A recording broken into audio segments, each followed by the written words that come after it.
Hi, everyone, and welcome to the Ingle Edit. I am so glad that you're here because I want to talk to you about Luigi Mangione. And I have just recently spoken to two crime experts, top of the line in their field, about this case. And we did this at the Hamptons Whodunit. It happened earlier in April. And I had a chance to sit down in front of a live audience with Sheryl McCollum, host of Zone 7, and also a top CSI investigator, and retired FBI special agent Scott Duffy. Who better to discuss this case than with these two?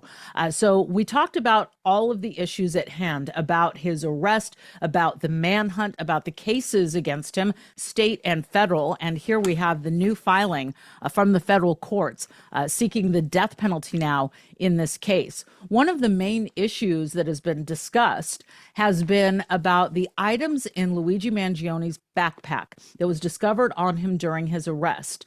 When police and investigators went through it, was it done correctly? Will it be allowed at trial eventually? That's one of the things I talked to Sheryl and Scott about. Also about this whole phenomenon about him having a fan base, and also talking about the victims' family members. Remember, Brian Thompson, the CEO of United Healthcare, leaves behind two sons and his wife, an estranged wife, but the wife of his children, mother of his children nonetheless.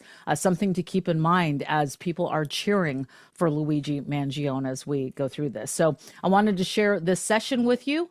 Here we go. They were separated, but she was still very much the mother of their two children, and that is something that we want to keep in mind. And when we're talking about the victim here, because what happened on those streets of New York, we all saw the video, and it still is so shocking today that we witnessed what we did, that it happened the way it did. And if you know Midtown Manhattan, this is right in the heart of Midtown, on the side of the Hilton Hotel. And just before 7 a.m., just in the early morning hours, it's very active.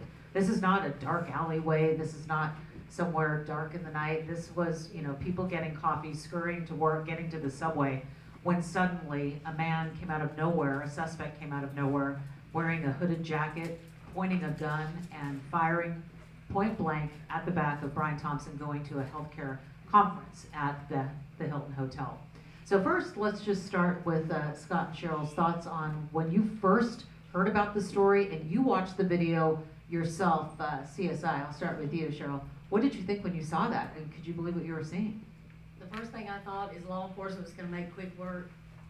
He already made so many mistakes that were so glaring. I thought, this ain't going to take him. And I mean, we weren't talking about just a few days. It was December 4th, and it was just a matter, I think, 6 days before we did have a suspect.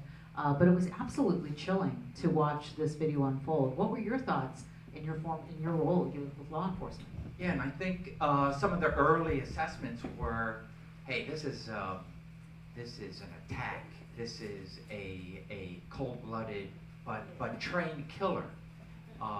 Cold-blooded, yes, but not trained. And there were definitely missteps with regards to him, his approach, and so forth as we learned as the hours unfolded. And I think everybody here, you all remember the video. Everybody here, we don't have the video to play, but you know it in your mind. You could probably see it as he's walking, sharply dressed, to his meeting, and we watch him walking. He's probably, just given himself a clean shave, left a hotel that was right across the street from the side entrance of the Hilton Hotel. And, off he goes. He thinks he's going to this conference. And what's interesting, too, is that his wife, Paulette, had also said that he'd been getting death threats as of late.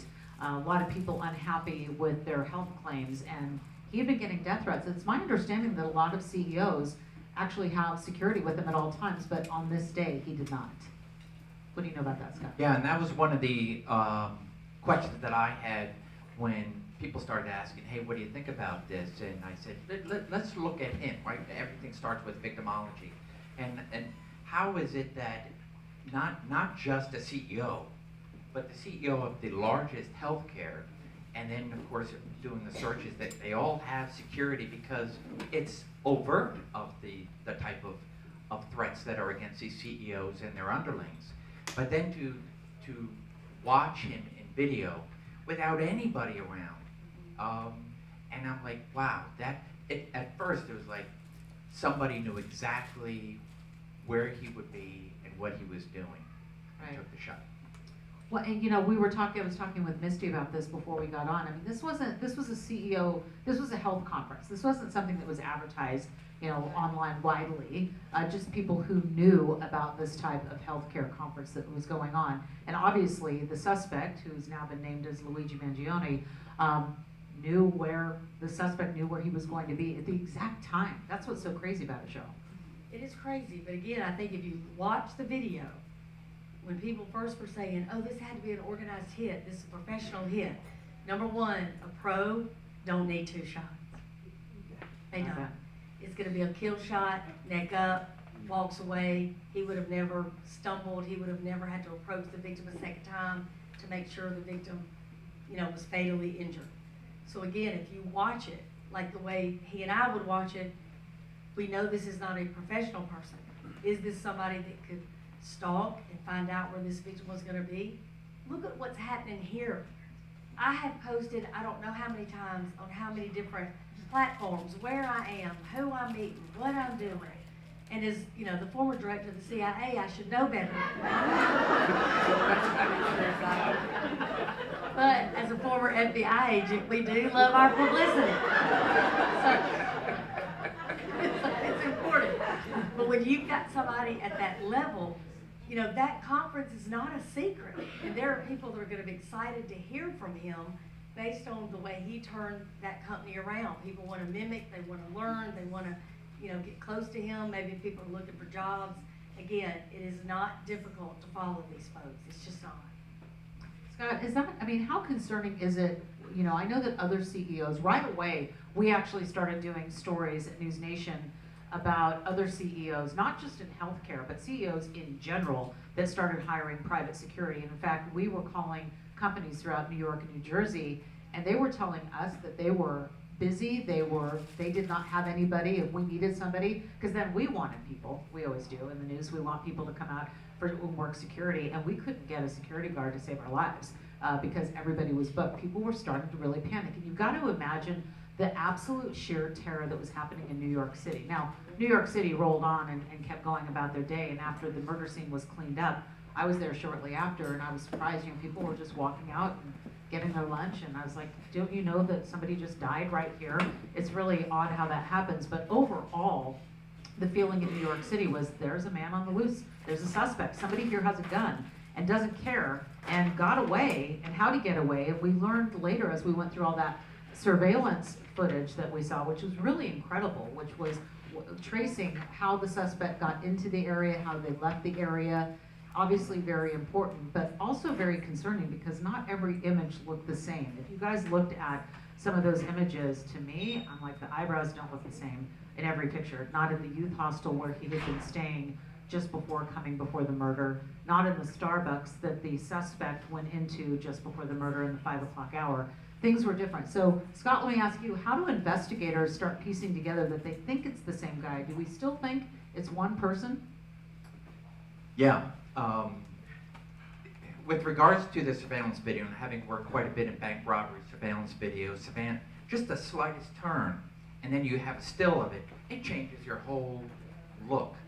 And so one of the questions were, okay, so he's in the hostel where he's smiling with the I guess the clerk behind the counter, and then there's another still photo with partially covered face, and then it's like, oh, it's 2 different people.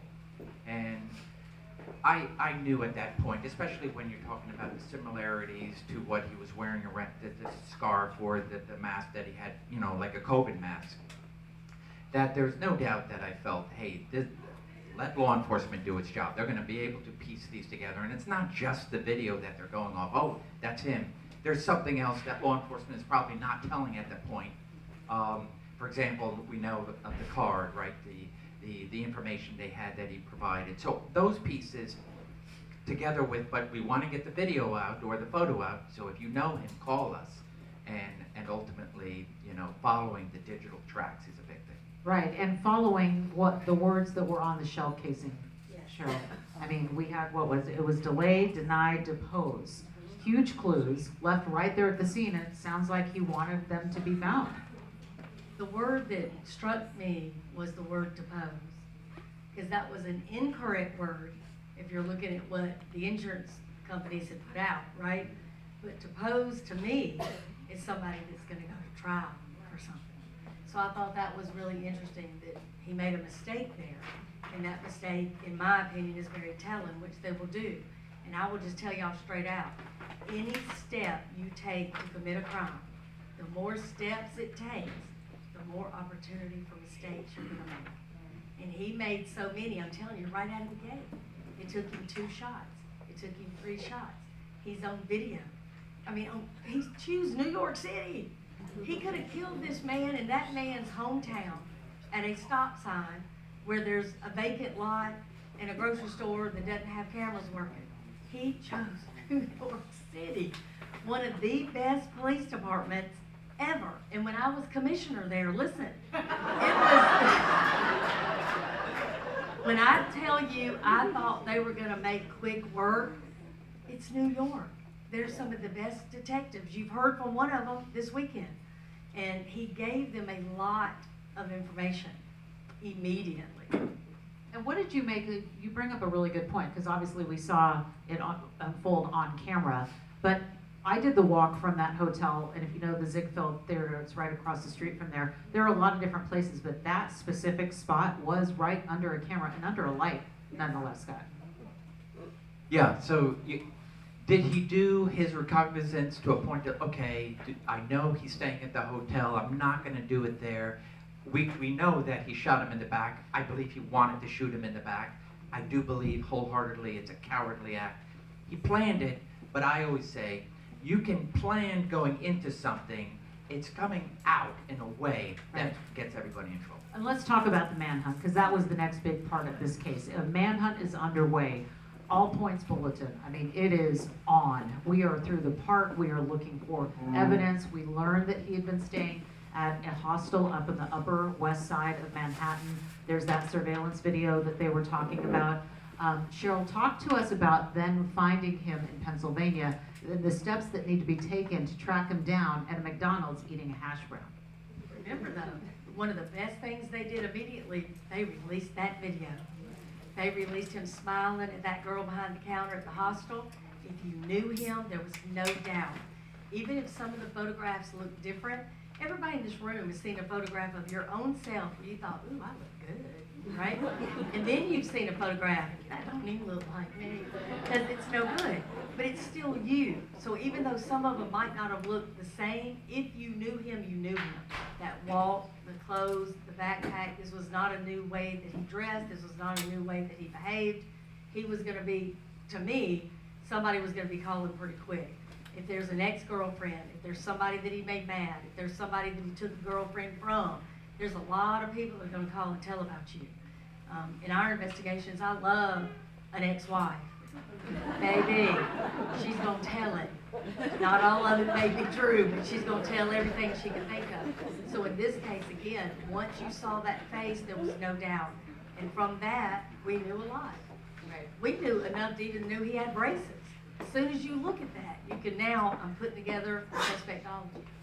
And can we talk about the perp walk and talk about what happened in New York City? And it's still so wild to me. If you guys haven't seen it, Luigi Mangione is taken into custody, and I want to talk about, we've got to talk about the search and the seizure of his backpack and what they found. But just quickly, the perp walk and what we saw and how he was brought back to New York City, and it looked like something out of a movie. It looked, you know, just the sheer amount of force, and the mayor of New York City, what's he doing there? It was, what did you make of that? Is that odd, or was that normal? No, that I would call that a misstep. It was an opportunity seized for everybody, from the politics to even those in law enforcement, federal, state, local. I think you had people that didn't even have any part of it saying, I'm heading there for an arrest. I will say, having been part of a few good fugitive national searches, you want, if you're in the middle of it, you want to be part of like the capture. And so I liken it to, hey, you have the bosses, you want to please the bosses. And so it's like, hey, I want to be there. Okay, boss, but you know, it's going to look really bad on camera. People are going to be talking about you at Whodunit. And so now here you come, and they're like, That's a misstep. It bothers me that it's like, go to a hangar where there's no cameras. Maybe have a few cameras, and then you know, let the mayor, the governor, whoever wants to point at him and say, we got you, and how dare you do this to our city, and then let law enforcement in a very small gathering do their thing as the cameras are going to portray. What went through your mind when you saw that show? It was a freaking message. Like what? It was a message. You had all these people immediately saying, he's the new Robin Hood. They stopped that. They wanted you to remember this is a cold-blooded killer who took somebody's father, period. So you can talk about Robin Hood. Y'all, Robin Hood killed people. Robin Hood was a killer. He didn't just steal from the rich and gave to the poor. If you read the original book, he killed plenty of people, including the sheriff. So what I saw was a show of force to say whether this is a CEO or not, this is not going to be tolerated in this city. You are not going to come here from another city to kill a tourist from another city. We're not going to have it. That's what I saw. And when we saw the arrest happen, or when we see the arrest, we saw stills of them finding him in the McDonald's. The arrest in Pennsylvania, there's a lot of issues. There's a lot of questions right now about how he was tracked down and how the police handled him, because they grabbed his backpack, they went through it, but there was no warrant. And there's a lot of issues about that, and that could be a big issue as we go to trial, Scott. It could be. So let's back up with regards to what I now look at as when I was a police officer, how many times you get a call. The whole nation is looking at this, talking about it, but now you're a small, even though this was Allegheny County, just outside Pittsburgh, you're saying there's no way this big thing is in my town. And so for those police officers, you know, I think there was a rookie and then somebody who had a few years on, for them to be staring at this person and saying, this could have been, I got a call, I got lunch, my break's coming up, let's just go ahead and follow through and say, okay, you're not our guy. But they really asked the right questions. They stared this guy down. I think they realized this guy's just getting tight, like more and more tense.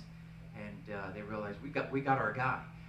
In that regard, I feel like, okay, you got the backpack. Yes, you could have said, we'll detain you for a couple hours, get a search warrant or whatnot. But I think they realized there's enough there to do one of the exceptions and say, are you our guy? Let's see some ID. Let's do this. Let's do that. But we do have the fact that he gave the name that was on the ID. Could have come up with any other name, and they could have just random. How many times I've run somebody in NCIC, and you know, it's not coming back, Scott Duffy. Are you sure you're Scott Duffy with this date of birth? Like, that's me. Yeah, you just missed hitting a typo. It's a typo. But the fact that they stayed on this, they could have easily moved on. He would have gone into the dark. Sheryl, some people say was that there are good points about the arrest and the incredible police work that went into finding him and tracking him down, but because they did not have a warrant before they opened the backpack. And remember, in the backpack was the ghost gun, was what is called the manifesto. The defense doesn't call it a manifesto, but they're trying to get that excluded. And now we've got a problem, because if this was an arrest that was not done all the way by the book, then maybe the ghost gun and maybe the, quote, manifesto, the notebook, won't come into play, and that's going to be a huge problem. We got a fingerprint on a cell phone. We got a fingerprint on a water bottle. We got a fingerprint on a kind bar. We got a disposed backpack. We got a video in the hostel. We have a video of the murder. We're good. And can we talk about the amount of publicity that he has received? And I'm sure you guys have all seen it. We've been down at the courthouse, and what's happening, you guys, is wild. To see the amount of support that Luigi Mangione has received on social media, at the courthouse. People are showing up with t-shirts and halos and pins and signs, and he has turned into a hero for many people. I personally have never seen anything like this. Have you guys? Just once. Yeah?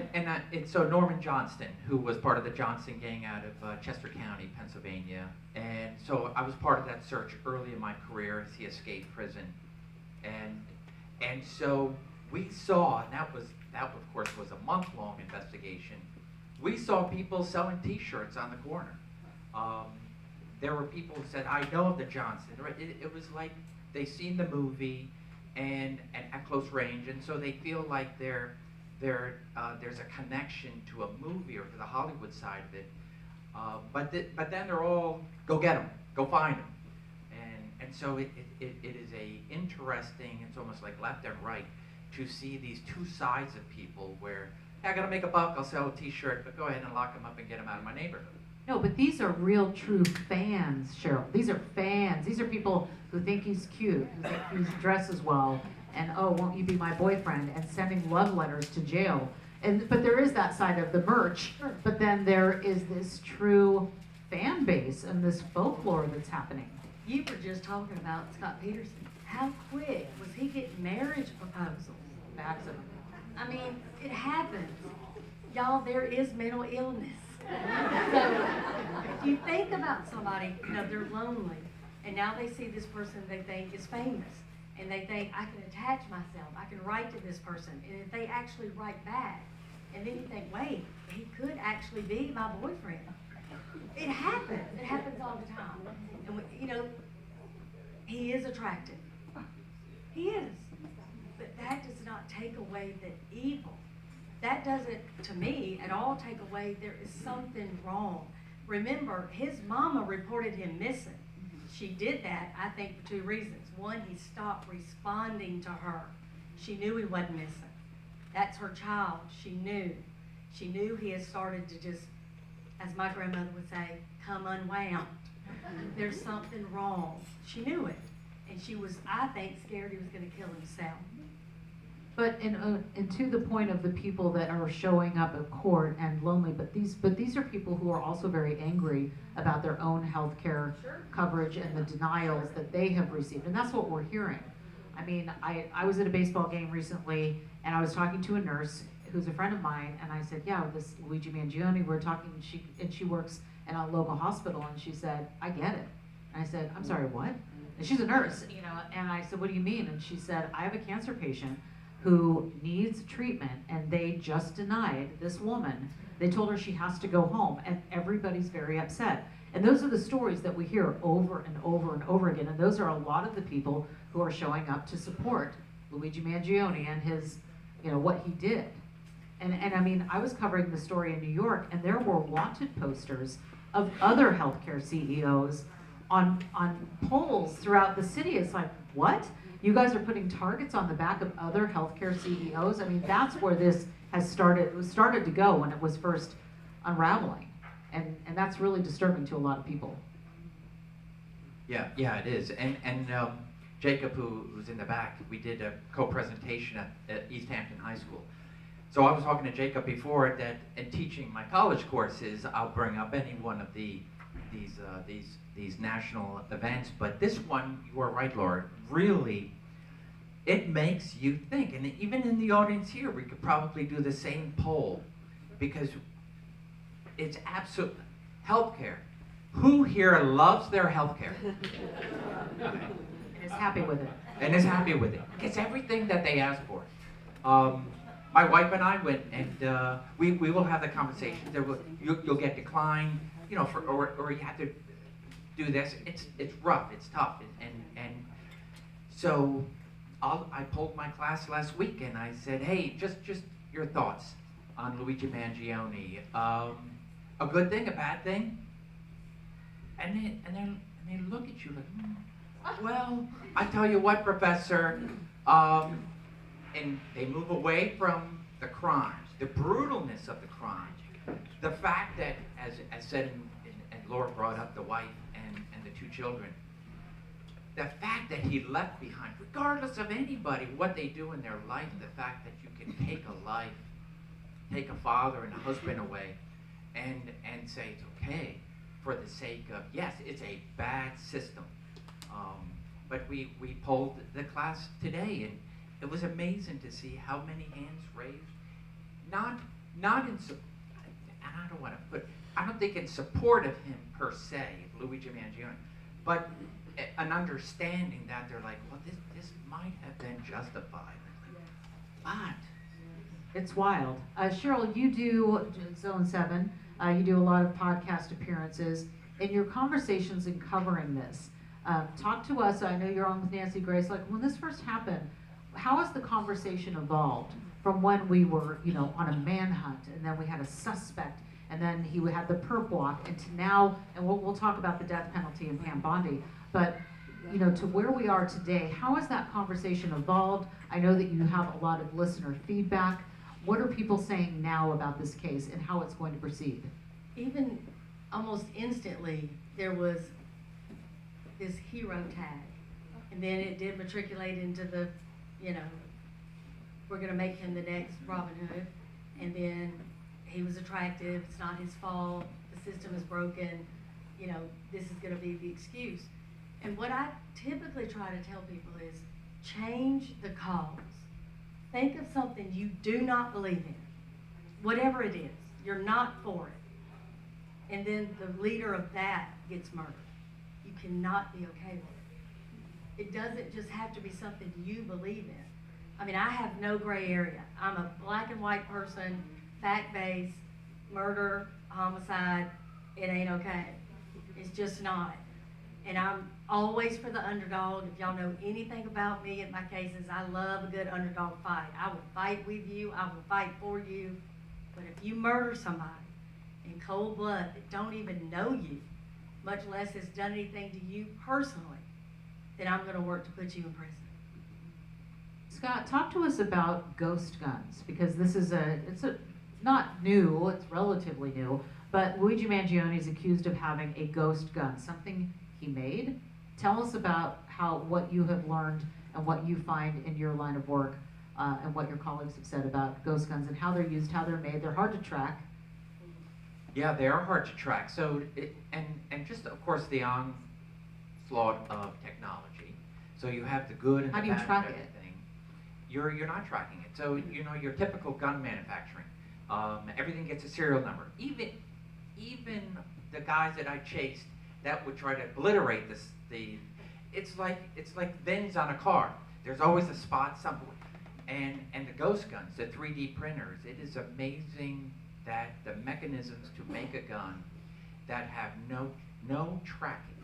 There's no connection back to someone, some company, some state, some manufacturer, but yet fully operational as a gun. And of course we realized he had, and that came out early with regards to the fact that he had that he jammed the gun, and so thereby, it could be a ghost gun with a silencer, and then, so the ghost guns are scary enough. They are, government is way behind, as we always seem to be, in trying to catch up with these things, but yet technology has come and created yet another devastating tool that we can't tie back to something. Sheryl, what do you think about the ghost gun angle of this? And obviously he tried to conceal many factors of this crime, this being one of them. It's scary to think that somebody can go and print a gun and use it and kill somebody. Well, as a crime scene investigator, I've obviously come across many. And like Scott said, there's always hidden information inside a gun, so we can take it apart and still find out where it came from. The other thing that typically happens, even if you do try to take the serial number off a gun, you're not changing the barrel, so you're not changing the striations. I can still connect it back to you. What sticks out for me on this case is the time that he prepped. If any of you have a 3D printer, you know how long it takes to make a little eraser. He built an entire gun and a silencer. That took time. He figured out maps. I'm going to take a bus, but I'm going to only take it from Atlanta, so I'm going to confuse everybody. He took time getting these fake IDs. He took time getting just the cash. He took time picking the hostel. A lot of work went into this. This was not a quick, I'm mad, I'm pissed off, my mom got denied insurance, so I'm just going to go kill this guy. It's not what he did. It's not what he did at all. I mean, does it, and I've never held a ghost gun before, does it look real? Does it feel real? Does it have that weight? It's real. Wow. Absolutely. How do we stop that from getting on our streets? You can. Wow, that's encouraging. All right, So let's talk about the charges, because this is covering 2 states, right? The crime occurs, well, he came from somewhere else, he goes to New York, he is arrested in Pennsylvania, and now U.S. Attorney Pam Bondi says we want to encourage everyone, this is gonna be a death penalty case. Who gets it first? How does it go? We know that the state apparently is going to have a chance to get it first. I don't know which one of you wants to speak to jurisdictionally how that will go. So I worked on a task force, and it was federal, state, and local officers. You had both federal and state prosecutors involved in every case. And so, yes, there's rivalry. The FBI is the #1 agency in the world, is it not? Ask Sheryl. I know Sheryl, the CIA director. but we have those rivalries of federal, state, and local. But in Delaware, where I worked, we had fantastic partnerships. And our group traveled throughout the country whenever we had an arrest or something. And people would look at us and like, you guys get along? Yes, we get along. We work well together, and things work together when you work well together. And so with regards to a federal crime versus state crime and so forth, there are 2 paths. And ultimately, you decide which path, federal or state, which is the easiest for law enforcement to prove, for the prosecution to prove, and which is going to get that person the most time to do whatever is necessary to punish the crime, to punish the criminal. So with regards to federal, state, usually you did not, we had a say in it, but you did not choose which path you were going until further down the road that, oh, you're going to get 10 years in the federal system, 5 years in the state system, or vice versa. So we're going with the lengthier path because it's best for you as a criminal. How have you seen it play out between the feds and state? Cheryl. Well, I've been very fortunate. I'm going to tell you straight up. One of the first instances that I had to really work at the task force level with everybody was during the Olympic Park bombing, which I happened to be the person in charge of the crisis response team, which would have been nothing except we had a bomb. And that changed everything. So we got to work together and really show off. And when the FBI showed up, I mean, we were so grateful because it would have been unbelievable without everybody's help. And that included the Secret Service and ATF and everybody. So there's no better way to work. But during 9/11, I was sent to the Pentagon. So again, having all them as backup. Just think about being in a classroom and you could cheat off the smartest people. My kind of class, right? So I'm sitting there with my local resources. When Scott shows up, he's got a helicopter, he's got night vision, he's got all this stuff we don't have, you know. So it's a godsend to me. And we see these fights so often, though, with the back and forth. And to your point, why wouldn't you take the help? But so many departments don't, and they do keep them. Not be involved. It should not. Ever. Ever. What do you guys think is the weakest and the strongest part of this case as we are rounding this next corner of getting Luigi Mangione to trial? The only weakness I see is jurors that are not going to change their mind no matter what the facts and evidence show. You got to watch out for the stealth jurors, the people that want to see a certain way. We saw that in the Scott Peterson trial. Right. Either way, that is what I see as the biggest danger for justice in this case. Because the evidence speaks for itself. Again, he's on freaking video. He has no alibi. His phone is going to ping there. He's on a bus. They see him getting on a bus coming to Atlanta. He's using fake IDs. I mean, good Lord. And the only thing I just want to stress again, think about somebody murdering somebody for a cause. If you can accept that, that means the assassination of Dr. King was okay, because it has to be. The assassination of Bobby's okay. Malcolm X, no problem. You cannot do it. You cannot say, because I believe this and I was wronged in this way, that I can murder this person. It just can't be. Strongest and weakest parts of the case? As a law enforcement officer, I try to figure out what did I do wrong, what did I do right, what my missteps, what I forgot. And so I'm looking at law enforcement and all the things that they are looking in the rearview mirror and saying, okay, like to your point, hey, Luigi's not going anywhere, but let's hold on to that bag and go for a couple hours and get a search warrant, right? All those things. One thing I've learned from going from local law enforcement to the federal system is painstakingly slow. To where I'm like, come on guys, let's go. And then I realized, after being in court a few times and saying, they know what they're doing. And so they slow us back. So with regards to, I think Pennsylvania did everything. Let's say they searched the bag incident to an arrest, which for me it's like, okay, that's a good way. However, if those can stick, law enforcement, I would say, as we're probably our own worst enemies, but looking at everything and that one in the alleyway where Luigi is going from detention into a police car, and he tries to like crawl on top of the police car or the wall, I forget. Yelling, yeah. And so now we look at him, I think he is his weakest link. Yes. Interesting. His outburst. That was a window. That's what he's like. That's that anger. And he showed it without being prompted. I thought that was great. What happens if the ghost gun and the notebook / manifesto is not allowed? What if somehow it gets precluded from being a part? Because Fingerprint, DNA, video. And there's going to be more than the manifesto, y'all.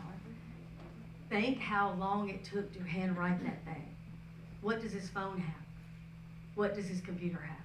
What has his friends heard? Because remember, it wasn't just his mama looking for him. All his friends were worried sick too. Everybody in this room has somebody in their family that they would say, oh, good Lord, Aunt Louida's crazy, right? Aunt Louida's crazy. She can't hide it.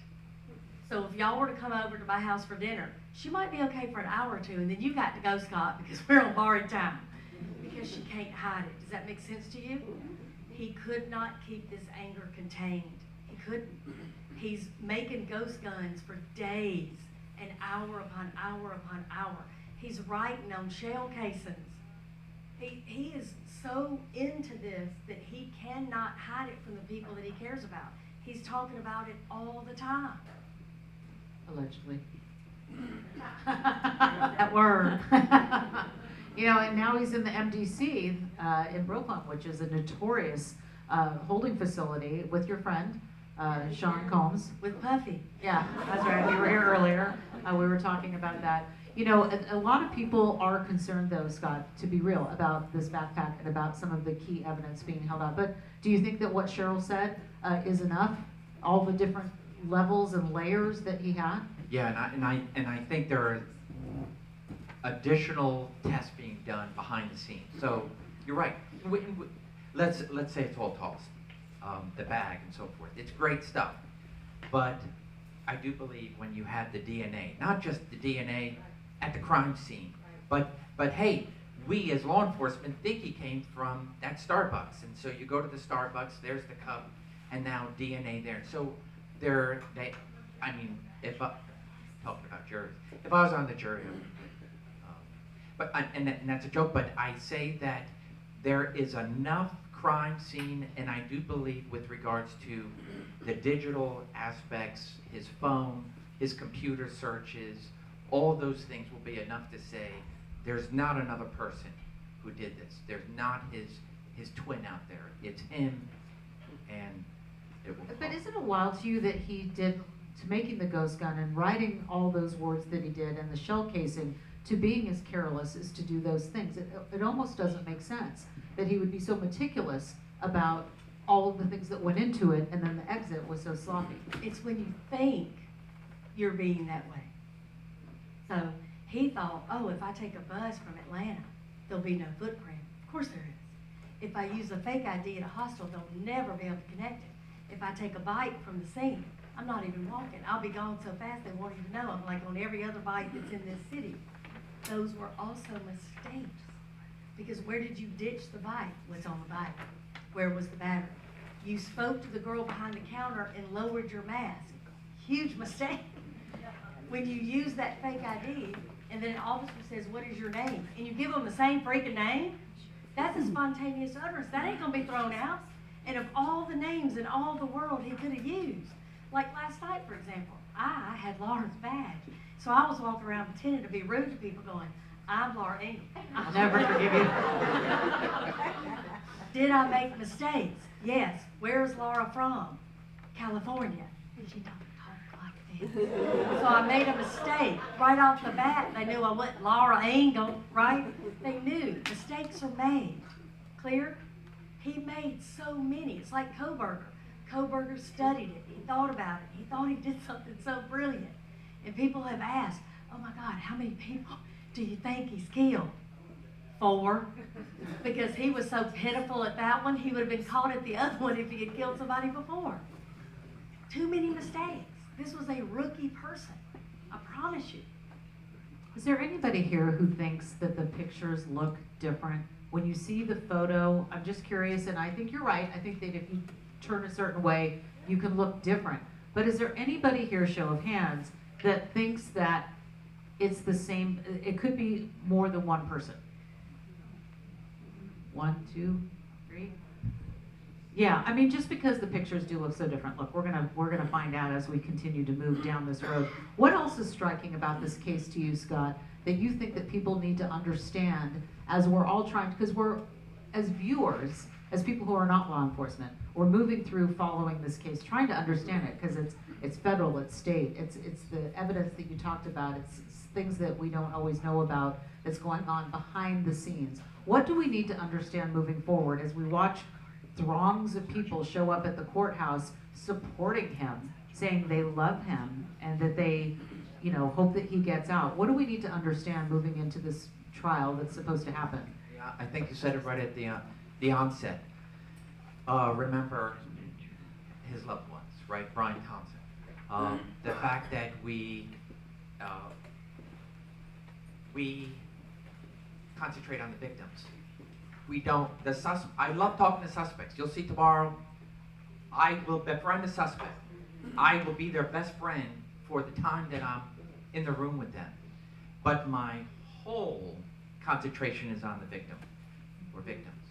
And so thereby, the same way with this, we have to kind of blur his face and let Luigi Mangione be the blur and raise Brian Thompson, regardless. I don't care if he's the worst guy on earth. Did he deserve to be shot in the back? No. And did he deserve to be taken away from his children and his loved ones? No. And so ultimately, this guy will get his day in court. And so the idea is let the victim rise, let the suspect go back to where you need to be. Sheryl, same question to you. What do we need to keep in mind as we move forward, and we'll open up to questions? I'm just going to keep my same mantra. If you have ever had anybody in your family or friendship circle that's been murdered, what excuse would you accept? There's your answer. All right. Do we have any questions? We have this big case to talk about. So I'm going to go to the person I saw all the way in the back. Raise your hand first with the plaid there. Yes, you. So I have a comment and then I just have a question. So I actually work for an insurance company, and we get threats all the time, especially my boss. Obviously, he's the CEO, he always gets threats. And because of this, he has increased security in all of our offices. But, you know, I think a lot of people don't understand how regulated insurance is. And so I can guarantee you that the CEO is not making a decision on whether or not someone's getting coverage or not. So I just want to make that clear. But the question that I have really is that, so I understand that he actually came from a very prominent family, had millions and millions of dollars, and supposedly he did this because his mother wasn't getting treatment or she was denied or something in that element. And I guess my question is, how much does that play into his thought process that he could get away with something like this because he has obviously the money for a great defense, he's got high-class attorneys. I understand people are anonymously donating thousands of dollars to his defense. So I'm just curious what you think from like a mindset perspective, if he actually thought he could get away with this just because he is so prominent. You've done a lot of profiling, both of you. Scott, I'll start with you. Yeah, and Sheryl said it a few times with regards to he didn't plan that well. He planned a long time, and it could be several months or whatever, of getting to that point. He had an idea. He had an ideology. And then he executed that ideology, or at least for the sake of, allegedly. But the point that he now realizes, I fantasized about taking away, because I think as with regards to the manifesto, there are others, you know, to hit one insurance company after the next. And this ideology, this fantasy that's playing on in his head, he got it to a point that, okay, I can do this, and he goes out and does it. And I think the cowardly part of hitting him behind the back, because he saw him, he was face to face with him. But to wait till he goes past him, and then that showed everything that I'm not cut out for this.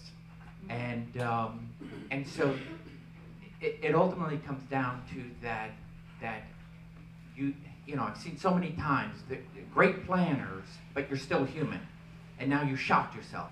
Now you realize, conscience or not, you don't know where to go. You don't have an exit plan. It's ultimately the exit strategy which makes our work easier. Sheryl, how do you see that? Do you think that he just felt like he had enough money that if he did get in trouble in the end, and that was a great question, like if he gets in trouble, if he gets caught, will the money help him in the end? Is he going to be able to get out of it? Maybe he's gotten out of things his whole life. I think he thought he was going to get away with it. I think he thought he had it planned so well that he wasn't going to leave any kind of footprint. He was going to be in and out, and nobody would even know he existed. I think, again, he's not a real criminal. And when you're a novice at anything, people are going to be able to tell. If it's your first time on stage, if it's your first time dancing, if it's your first time whatever, it's going to show in some way. It was so obvious from jump for me that, A, this was not a hit. This was not a professional person. If you've ever watched how hitmen work, that ain't it. And the fact that he would dump that backpack in wide open in Central Park, again, Central Park, like nobody's going there, you know. And this was not a backpack that wouldn't get your attention. Like her Dior bag has got my attention all afternoon. So, Misty Maris, ladies and gentlemen. and of course you put her name on it, so I can't steal it. But I'll be like, they call me that at home. But that bag you would go to in Central Park, you would look at it. You're not going to go to something tore up and gross looking. So he made all kind of mistakes. It's just nuts to me. The backpack was expensive. It came from B&H Photography. It was... Right, and I just want to point out one other thing. Yes. He's also kind of full of shit, if y'all understand that legal term. And let me tell you why. He's worth millions, but he's mad about money. He's mad at this CEO who makes too much money. Weird. He's a vegan, but they catch him where? He's a health nut, but they catch him where? Okay. A lot of things that he's about, he's a con artist, he's a liar. He's not telling you the truth about any of it. I promise you. Some of the things that are going to come out, when you hear them go, that girl told me the truth. Why All right, we have more questions. Thompson? Why Brian Thompson? Why not another insurance executive? Big executive. And there was a little bit of talk, and I agree with it, because I thought at first, okay, this is an assassination, just not that good. So not maybe a hired hand, but maybe somebody went to, hey, you cut my grass, so can you also kill somebody for me? Like, not that good. With regards to Luigi lost my train of thought, Sheryl. Well, and the question too is, did United Healthcare Yeah. service Yeah. his family members or him? Luigi gave some tidbits that it was easy to do a social media dump, do a little bit of analytical work, and he said anybody could have done it. And because that was his background with an analytical background, he said he was the easiest to find, and he put his whole life out there. And so thereby, it didn't take a lot to say, okay, let me start with this one. So it always comes down to social media. Interesting. There were a lot of other big pharma people and insurance company people at that conference. I think we're going to be hearing more about that as we move through the case. That's part of the, Sheryl was mentioning it, that's something that's being talked about is that's hopefully something that we're going to learn. But it is a very good question. Why him? Why that day? There were other people. This was a huge health conference. Yeah, there were other CEOs. Gentleman in the back. I appreciate the panel and where you're coming from. I have a real simple question. Doesn't it seem like premeditated? Doesn't it seem like this guy wanted to get caught? Is it really any more complex than that? I mean, he as you said, Sheryl, like, if there's anywhere to commit a crime where you thought you could get away with it, it wouldn't be in Midtown Manhattan, okay? And on the back end, and I know there's a lot in between, Yep. you wouldn't go to a McDonald's, maybe a diner in how far away he was from a town where he can be in a nondescript place, but he goes to McDonald's. You don't need a manifesto and a backpack. The inscription kind of says it all. I mean, what are we really talking about? You don't have to leave a note on shell casings. Right. I believe, truly, so much more is coming out, but I think that he chose that city because he was going to get the most bang for his buck. He knew what was going to happen. If he had killed him in Patika, if he had killed him in Ludowici, Georgia, it's not going to have the same effect. He did that on purpose. Again, that's part of his con. He wanted to be this grandiose person in his mind. I'm telling you. Just wait till what comes out on his computer. I promise you.